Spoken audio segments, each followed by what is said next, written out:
बिस्मिल्लाहिर्रहमानिर्रहीम। अस्सलाम वालेकुम नाजरीन। कुछ दिन पहले से शुरू होने वाले बारिशों के सिलसिले की वजह से पाकिस्तान के सूबा बलूचिस्तान में शदीद बारिशों से सैलाब आया था, जिसकी वजह से तमाम रेलगाड़ियां आर्जी तौर पर बंद करने का फैसला किया गया था। तूफानी बारिश के बाइस पाक ईरान रेलवे ट्रैक बरसाती पानी में डूब गया, जिसके नतीजे में रेल सर्विस मुअत्तल कर दी गई। रेलवे ज़राए का कहना था कि यकमच और नोकंडी के दरमियान 20 से जायद मुकामात पर रेल ट्रैक मुतासिर हुआ था, लेकिन पाकिस्तानियों के लिए बड़ी खुशखबरी ये है कि सैलाबी रेलों से मुतासरा रेलवे ट्रैक की मुरम्मत करके पाक ईरान कार्गो रेल सर्विस बहाल कर दी गई है। तफसीलात के मुताबिक रेलवे हकाम की जानिब से जारी बयान में कहा गया है कि सैलाबी रेलों ने 21 मुकामात पर रेलवे ट्रैक के कई 100 फीट हिस्से को नुकसान पहुंचाया था। रेलवे हकाम ने यह भी बताया कि रेलवे सर्विस की बहाली के बाद दालबंदीन में रोके गए 2 ट्रेनों को जाहिदान जाने की इजाजत दे दी गई है। अब पाकिस्तानी हज़रात एक दफा फिर रेलवे के जरिए ईरान के साथ तिजारत कर सकते हैं। ईरान में पाकिस्तानी मसनूआत की वैसे भी बहुत मांग है। ये ट्रेन ईरान और पाकिस्तान दो हमसाया मुल्क की हैसियत से मुश्तरका इक्तिसादी ताउन बढ़ाने की बहुत सलाहियत रखती हैं।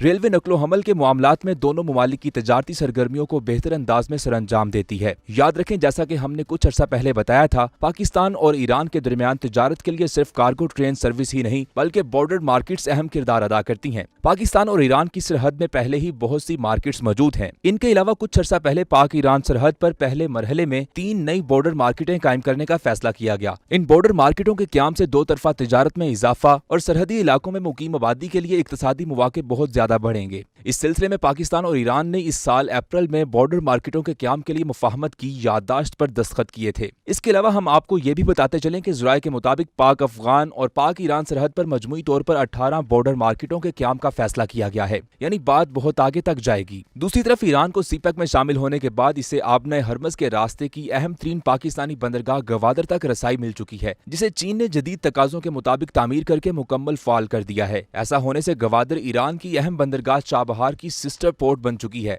जिस रास्ते से ईरान चीन से तेल और दीगर मसनूआत मंगवा रहा है और बदले में ईरान को वो तमाम मसनूआत बरामद भी कर रहा है जो मगरबी ममालिक ईरान को नहीं बेचते। ये पाकिस्तानियों और ईरानियों के लिए एक नए दौर का आगाज है। नाज़रीन, आप पाकिस्तान और ईरान के दरमियान शुरू होने वाले तिजारत के इस नए दौर के बारे में जो भी राय रखते हैं, हमें कमेंट सेक्शन में जरूर आगाह करें। वीडियो को लाइक करें, चैनल को सब्सक्राइब करें और बेल आइकन पर भी क्लिक करें ताकि आपको हमारी आने वाली हर अमेजिंग वीडियो बर वक्त मिल सके। ये वीडियो सोशोन के ताउन से पेश की गई है। सोशोन पाकिस्तान का नेशनल सोशल मीडिया नेटवर्क है। अपना अकाउंट बनाने के लिए soshon.com पर जाएं या गूगल प्ले स्टोर और एप्पल ऐप स्टोर से सोशोन ऐप डाउनलोड करें और पाकिस्तान का अपना सोशल मीडिया इस्तेमाल करें।